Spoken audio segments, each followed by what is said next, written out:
പതിറ്റാണ്ടുകൾക്ക് മുൻപേ മൈനുകളുടെ പാടമായിരുന്നു വിലപെറ്റ് പർവ്വതനിരയുടെ താഴ്വാരം. കുഴിബോംബുകൾ വിരിച്ച ആ പാതകൾക്കപ്പുറത്തൊരു വീടുണ്ട്. സർബ് സേനയുടെ ബോംബുകൾ പാതിയും തകർത്തൊരു കൽവീട്. തീ വിഴുങ്ങിക്കൊണ്ടിരുന്ന ആ വീട്ടിൽ നിന്ന് അച്ഛനൊപ്പം പ്രാണൻ കയ്യിൽ പിടിച്ചോടുമ്പോൾ ലൂക്ക മോഡ്രിച്ചിന് പ്രായം 5.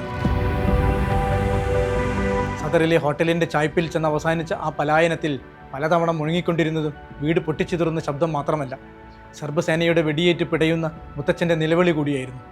മൈതാന മധ്യത്തിൽ ഓരോ തവണയും ലൂക്ക മിന്നൽ പിണരായി പായുമ്പോഴും നമ്മൾ പ്രാണരക്ഷാർത്ഥമുള്ള ആ പലായനം ഓർത്തുകൊണ്ടേയിരുന്നു. ക്രൊയേഷ്യയ്ക്കും റയലിനും വേണ്ടി ഓരോ തവണ നെറ്റ് തുളച്ച് വെടിയുണ്ടകൾ പായിക്കുമ്പോഴും മുത്തച്ഛൻ്റെ നെഞ്ചു പിളർത്തിയ ബുള്ളറ്റുകളുടെ വേദന നമ്മുടെ ഇടനെഞ്ചിൽ വന്നു തൊട്ടുകൊണ്ടേയിരുന്നു. യുദ്ധം കശക്കിയെറിഞ്ഞ ക്രൊയേഷ്യയെ ഇയാൾ രക്ഷകനായി അവതരിച്ച് ഒറ്റയ്ക്കൊരു ലോകശക്തിയാക്കിയപ്പോൾ അയാളുടെ പലായനത്തിൻ്റെ വില നമ്മൾ അറിഞ്ഞു. ഒരു രാജ്യത്തിൻ്റെ ഉയർത്തെഴുന്നേൽപ്പിൻ്റെ പ്രതീകമായ മലാഖയുടെ മുഖമുള്ള ഈ ലൂക്കയെ നമ്മൾ സ്നേഹിക്കാതിരിക്കുന്നത് എങ്ങനെ? 40-ാം വയസ്സിൽ ലോകകപ്പിൽ ഞെട്ടുന്ന തോൽവി വഴങ്ങി അയാൾ ബൂട്ടഴിച്ച് മടങ്ങുമ്പോൾ നമ്മൾ കണ്ണീരണിയാതിരിക്കുന്നത് എങ്ങനെ?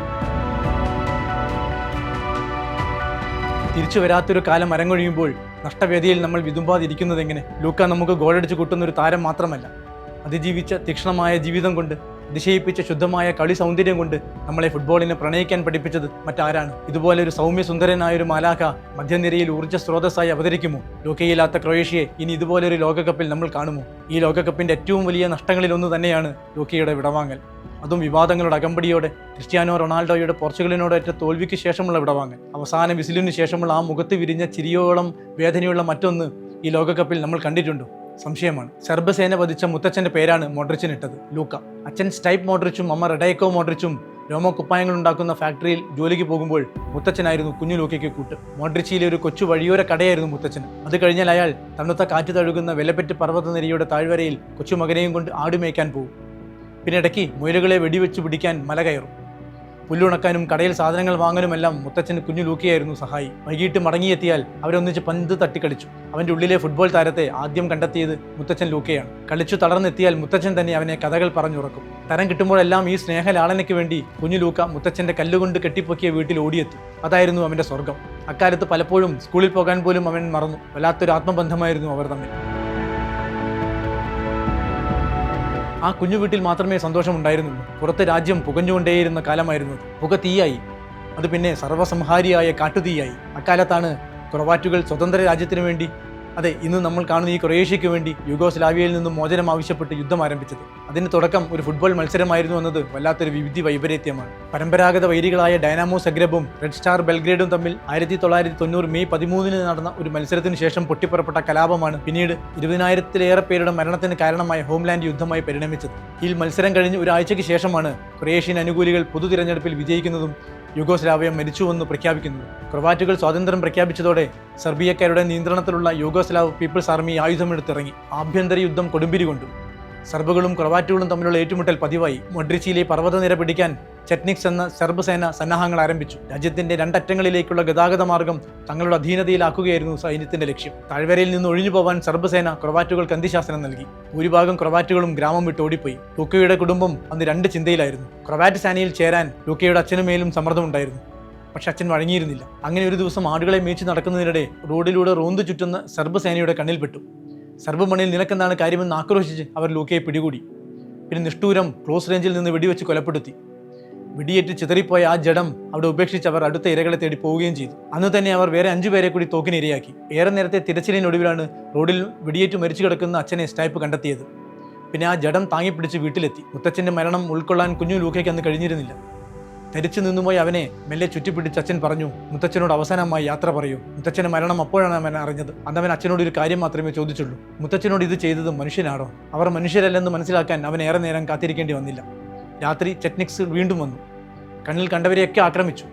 ലൂക്കയുടെ അച്ഛന് മുന്നിൽ മറ്റൊരു വഴിയും ഉണ്ടായിരുന്നില്ല. 5 വയസ്സുകാരൻ മകനെയും ഭാര്യയെയും കുട്ടി കയ്യിൽ കിട്ടുന്നതെല്ലാം എടുത്ത് അയാൾ ഓടി. അതും കുഴിബോംബുകൾ വിതറിയ വഴിയിലൂടെ. കാലെന്ന് തെറ്റിയാൽ കുടുംബം ഒന്നടങ്കം ഛിന്നഭിന്നം. ഇരുട്ടിനെ കീറിമുറിച്ച് അവർ ഓടുമ്പോൾ ലൂക്ക ആ കാഴ്ച കണ്ടു. മുത്തച്ഛനൊപ്പം കളിച്ചു വളർന്ന, മുത്തച്ഛൻ പറഞ്ഞ കഥകൾ കേട്ടുറങ്ങിയ തൻ്റെ പ്രിയപ്പെട്ട കല്ലിട്ട വീടിനെ തീ വിഴുങ്ങുന്നു. അന്ന് ആ കല്ലുകൾ മാത്രമായിരുന്നു തീ ബാക്കി വെച്ചത്. അന്ന് അവരുടെ ആ ഓട്ടം നിന്നത് പിറ്റേന്ന് കാലത്താണ്. ഏതാണ്ട് 40 കിലോമീറ്റർ അപ്പുറത്തുള്ള സദറിൽ. മലയും പുൽമേടുകളുമുള്ള മോഡ്രിച്ചിയുടെ നേർ വിപരീതം. ലൂക്കയും കുടുംബവും ആദ്യം വഴിയോരത്തായിരുന്നു താമസം. പിന്നെ ഒരു ഹോട്ടലിൻ്റെ ഷെഡിൽ അഭയം പ്രാപിച്ചു. അവരെപ്പോലെ വേറെയും ചിലരുണ്ടായിരുന്നു അവിടെ. എല്ലാവരും സർബ് സേനയെ പേടിച്ചോടിയെത്തിയവർ. അങ്ങനെ അതൊരു താൽക്കാലിക അഭയാർത്ഥി ക്യാമ്പായി. അവിടെ വെള്ളമുണ്ടായിരുന്നില്ല, വൈദ്യുതി ഉണ്ടായിരുന്നില്ല. കഷ്ടപ്പാട് സഹിച്ച ആ കുടുംബം അവിടെ സ്വന്തം ദുർവിധിയെ പഴിച്ച് കഴിഞ്ഞുകൂടി. പക്ഷേ ലൂക്കയെ ഇതൊന്നും ബാധിച്ചിരുന്നില്ല. മുത്തച്ഛൻ്റെ മരണത്തിൽ നിന്നും മുക്തനാവാൻ വിഷമിച്ച് അവന് തുണയായത് അതേ മുത്തച്ഛൻ കൊടുത്തൊരു പന്താണ്. കാറ്റ് കുറഞ്ഞ ആ പന്തുമായി ആദ്യം ഹോട്ടലിൻ്റെ കാർ ഷെഡിലായിരുന്നു കളി. പിന്നെ റോഡിൽ കൂട്ടുകാർക്കൊപ്പമായി. മാർക്ക് ഓസ്ട്രിച്ചായിരുന്നു അവൻ്റെ കൂട്ട്. രാവും പകലും അവർ കളിച്ചുകൊണ്ടേയിരുന്നു. കാണുമ്പോഴെല്ലാം ആ പന്ത് അവൻ്റെ ഒപ്പം ഉണ്ടായിരുന്നു. പലപ്പോഴും ആ പന്തുമായാണ് അവൻ ഉറങ്ങാൻ കിടക്കാറുള്ളത് പോലും. പക്ഷെ ആ കളിയും അത്ര എളുപ്പമായിരുന്നില്ല അവൻ. തുറമുഖ നഗരമായ സദർ പിടിക്കാൻ ഇരുപക്ഷവും ഒരുങ്ങി തന്നെയായിരുന്നു. ഏത് നിമിഷവും ഒരു ആക്രമണം ഉണ്ടായേക്കാവുന്ന സാഹചര്യമായിരുന്നു അവിടെയും. കരുതി വേണം റോഡിലിറങ്ങാൻ. എവിടെയാണ് കുഴിബോംബ് നിക്ഷേപിച്ചതെന്നറിയില്ല. എപ്പോഴാണ് ബോംബ് വന്ന് പൊട്ടുന്നതെന്നും അറിയില്ല. കാതിൽ സദാ ബുള്ളറ്റുകളുടെ തീ തുപ്പുന്ന ശബ്ദമായിരുന്നു. ഷെല്ലാക്രമണം നടക്കുമ്പോൾ അല്ലെങ്കിൽ ആക്രമണത്തിന്റെ മുന്നറിയിപ്പ് നൽകി സൈറൻ മുഴങ്ങുമ്പോൾ ഓടി ഹോട്ടലിന്റെ ഭൂഗർഭറയിൽ പോയി ഒളിക്കണം. പിന്നെ ശ്വാസം അടക്കി പിടിച്ചിരിക്കണം. എന്നിട്ടും അവനും അടുത്തില്ല. വീണുകിട്ടിയ ഇടവേളകളിലെല്ലാം പന്തുമായി റോഡിലിറങ്ങി. കുഴിബോംബുകൾ പാകിയിട്ടുണ്ടാകാമെന്ന് അറിഞ്ഞുകൊണ്ട് തന്നെ കളിച്ചു. വണ്ടികൾക്കും കുഴികൾക്കും ഇടയിലൂടെ ഡ്രിബിൾ ചെയ്തു. കാലൊന്ന് തെറ്റിയാൽ, പന്തൊന്ന് ദിശ മാറിയാൽ സംഭവിക്കാൻ പോകുന്ന ദുരന്തത്തെക്കുറിച്ച് അവന് ബോധ്യമുണ്ടായിരുന്നു. അതുകൊണ്ട് തന്നെ അത്ര സൂക്ഷ്മതയോടെയായിരുന്നു അന്ന് അവന്റെ കളി. പന്തിനെ കാലിലൊട്ടിച്ച് ഡ്രിബിൾ ചെയ്ത് മുന്നേറാൻ അവൻ അന്ന് അങ്ങനെ മിടുക്കനെ. പിൽക്കാലത്ത് അത് അവന്റെ ട്രേഡ് മാർക്കുമായി. സദറിൽ അവനൊരു അത്ഭുത ബാലനായിരുന്നു.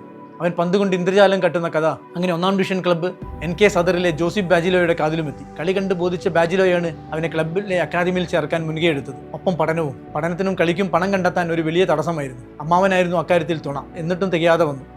അച്ഛൻ മരം കൊണ്ടുണ്ടാക്കിയ റൊണാൾഡോയുടെ ചിത്രം ഒട്ടിച്ചു കൊടുത്ത ഷീൻ പാഡ് ധരിച്ചു വരെ അവൻ കളിച്ചിട്ടുണ്ട്. സദറിൽ കളിച്ചു തുടങ്ങുന്ന ഈ കാലത്താണ് ലൂക്കയെ ക്ലബിന്റെ അക്കാദമിയുടെ മേധാവി ടോമിസ്ലാവ് ബാസിച്ച് ശ്രദ്ധിക്കുന്നത്. പലരും അവന്റെ ഉയരക്കുറവും ആരോഗ്യക്കുറവും ചൂണ്ടിക്കാട്ടിയപ്പോൾ അവന്റെ കഴിവിൽ വിശ്വാസം അർപ്പിച്ചത് ബാസിച്ച് മാത്രമായിരുന്നു. അയാൾ അവനിൽ വലിയൊരു ഭാവി കണ്ടു. അയാളെ ലൂക്ക തന്റെ സ്പോർട്ടിംഗ് ഫാദർ എന്ന് വിളിച്ചു. 12-ാം വയസ്സ് മുതൽ ലൂക്കയെ വിവിധ ക്ലബ്ബുകൾ ട്രയലിന് പോകാൻ പ്രേരിപ്പിച്ചത് ബാസിച്ചായിരുന്നു. പക്ഷേ ബാസിച്ചിന്റെ വിശ്വാസം ക്ലബ്ബുകൾക്കുണ്ടായില്ല. അവർ അവന്റെ ഉയരക്കുറവും മെലിഞ്ഞ ശരീരപ്രകൃതിയും ആരോഗ്യക്കുറവും ചൂണ്ടിക്കാട്ടി. മുഖത്ത് വാതിൽ കൊട്ടിയടച്ചു. അവന്റെ പ്രിയപ്പെട്ട ഹാൽജക് സ്പിൽറ്റായിരുന്നു ആദ്യം. ഹൃദയം തകർന്നുപോയ ലൂക്ക അന്ന് ഫുട്ബോളിനോട് വിട പറയുന്നതിനെ കുറിച്ച് പോലും ചിന്തിച്ചു. അന്നും തുണയായത് സ്പോർട്ടിംഗ് ഫാദർ തന്നെ, ബാസിച്ച്.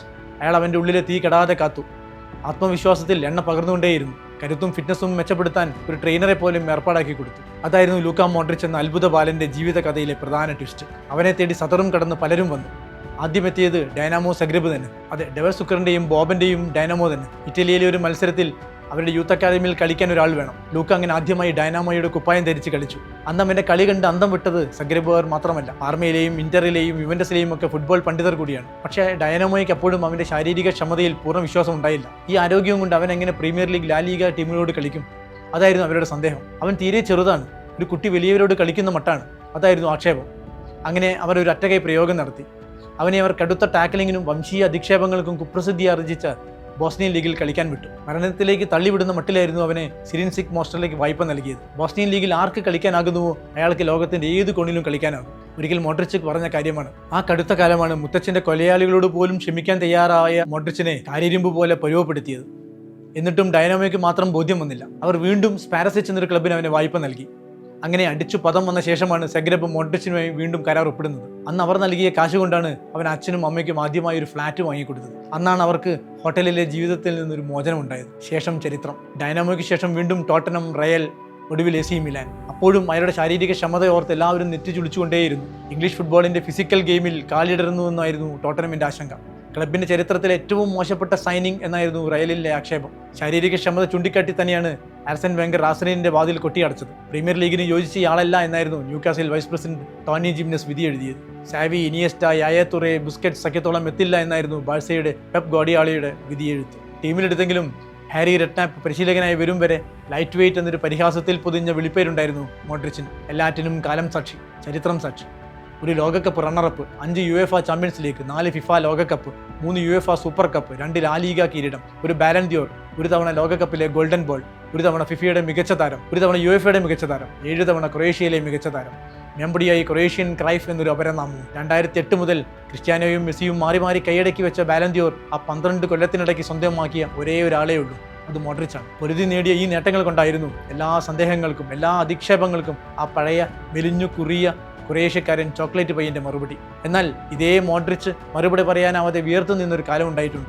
കടമ്പകൾ ഏർത്താണ്ടിയ ക്രൊയേഷ്യൻ ഫുട്ബോളിലെ ഏറ്റവും ഇരുണ്ട ഒരു കാലം. ഒരുപക്ഷേ മോഡ്രിച്ച് കളിയിലും പുറത്തുമായി കാട്ടിയ ഏറ്റവും വലിയ ഫൗളാവും ഇത്. ക്രൊയേഷ്യൻ ഫുട്ബോൾ ഫെഡറേഷന്റെ വൈസ് പ്രസിഡന്റായിരുന്ന ഡ്രാവറ്റ് മാമിച്ചാണ് ഇതിന് വഴിവെച്ചത്. ഫുട്ബോൾ ആത്മാഭിമാനത്തിന്റെ ഏകചിഹ്നവും ജീവശ്വാസവും ഒക്കെ ആയ ഒരു നാട്ടിൽ അതേ ഫുട്ബോളിന്റെ പേരിൽ കോടികൾ വെട്ടിച്ചു എന്ന കേസിൽ ജയിലിൽ പോകേണ്ടി വന്ന ആളാണ് ഭരണകക്ഷിയായ ക്രൊയേഷ്യൻ നാഷണലിസ്റ്റ് പാർട്ടിയുടെ മുതിർന്ന നേതാക്കളിൽ ഒരാൾ കൂടിയായ മാമിച്ച്. ഡൈനാമോ സഗ്രബിന്റെ മേധാവിയായിരിക്കെ കളിക്കാരുടെ ട്രാൻസ്ഫറിന്റെ പേരിൽ 15 ദശലക്ഷം യൂറോ വെട്ടിച്ചു എന്നതായിരുന്നു കേസ്.